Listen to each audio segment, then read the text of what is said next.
He it is that has established perfect order among objects and beings from beginningless time.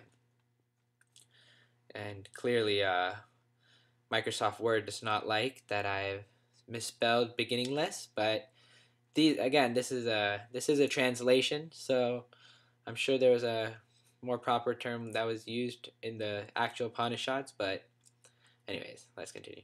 To darkness are they doomed who devote themselves only to life in the world, and to a greater darkness they who devote themselves only to meditation.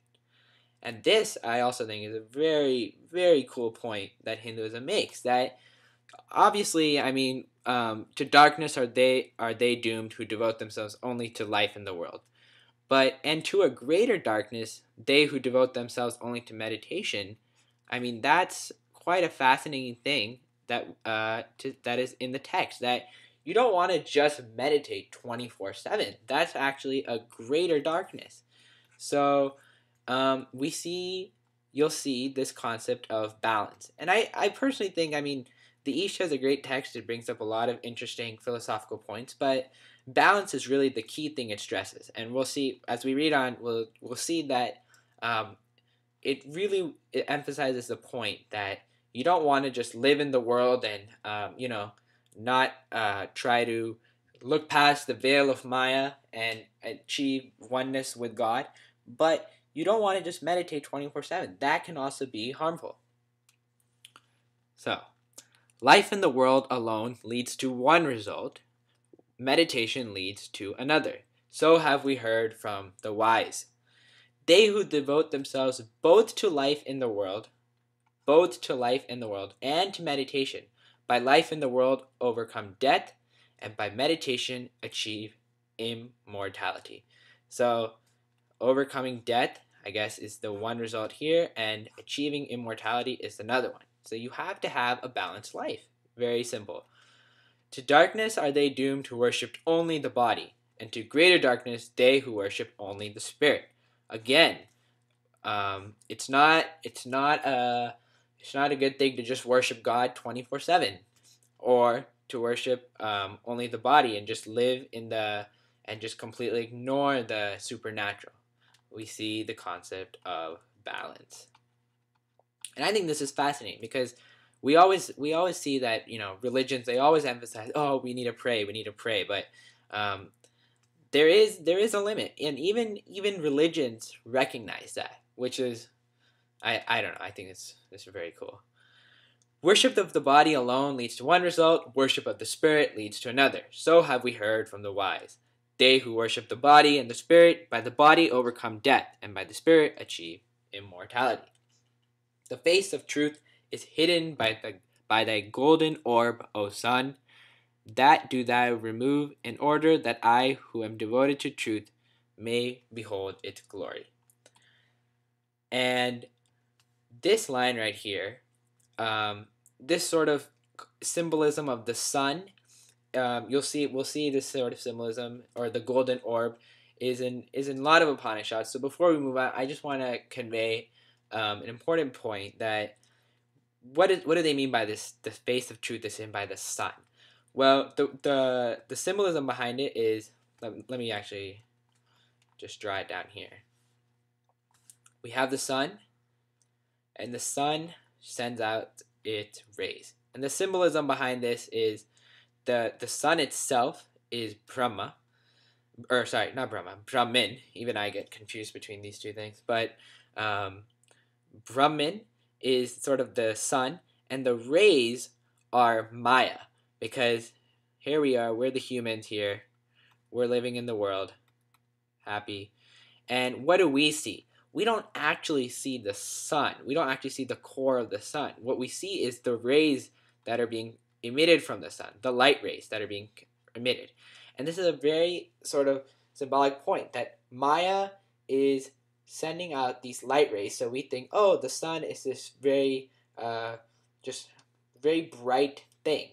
But we all know that if you actually go on the sun itself, there's a lot more to it. It's not just a light. There's actually a surface and a lot of other things going on, which is Brahman. So the the goal would be to kind of look past this light, or look past these, not light, I don't want to say light, look past these rays, and or the veil of Maya, so that you can see the sun here. And this is what they mean by it. The face of truth is hidden by the golden orb, the sun. So the truth, or let me change colors. Brahman. This is Brahman right here. The face of truth is Brahman, and it's hidden by Maya, by the golden orb, O sun. That do thou remove, in order that I, who am devoted to truth, may behold its glory. So you can remove this hiddenness and be able to see the sun if you are devoted to the truth. All right, we're almost done. O nourisher, only seer, controller of all, O illumining sun, fountain of life for all creatures, withhold thy light, gather together thy rays. So again, this is, sorry, I guess I went a little ahead, but this is where the rays and the sun come in. This is Maya, and then Brahman. So this is just like an analogy to further explain this concept, and you'll see this a lot. So just want to clear this. May I behold through thy grace thy most blessed form, the being that dwells therein, even that being am I. Let my life now merge in the all-pervading life. Ashes are my body's end. Om, O mind, remember Brahman. O mind, remember thy past deeds. Remember Brahman, remember thy past deeds. O God Agni, lead us to felicity. Thou knowest all our deeds. Preserve us from the deceitful attraction of sin. To thee we offer our salutations again and again. So that's it. This is the entire text of the one of the first 10 Upanishads, Isha, and you can see that it's a philosophical text. There's no saying that you need to worship 3 times a day by doing this, and this. That's covered in other things. Isha is, or all Upanishads are the philosophical text, and we can see just a little recap that Brahman is highly emphasized. We see a lot of important principles, acting without attachment. The afterlife is mentioned, respecting others, because everyone has this sort of self or this divinity within them, and the self is everywhere.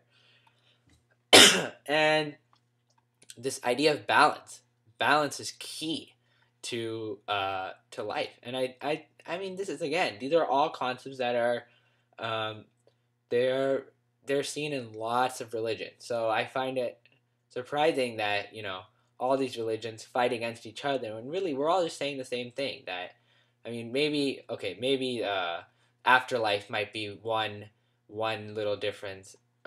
Not even little, it's a big difference. But the main concepts of balance, living without attachment, trying to be one with God, this is what it's saying.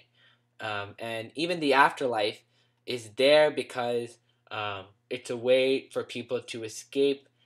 It's sort of like an incentive to say, look, if you work hard in this life, then you won't have to go to you'll have a better afterlife. So the only reason we have the afterlife too is so that we can stress people to follow all these principles. So the principles are really, really the same, and it's going after that notion that balance and living without attachment.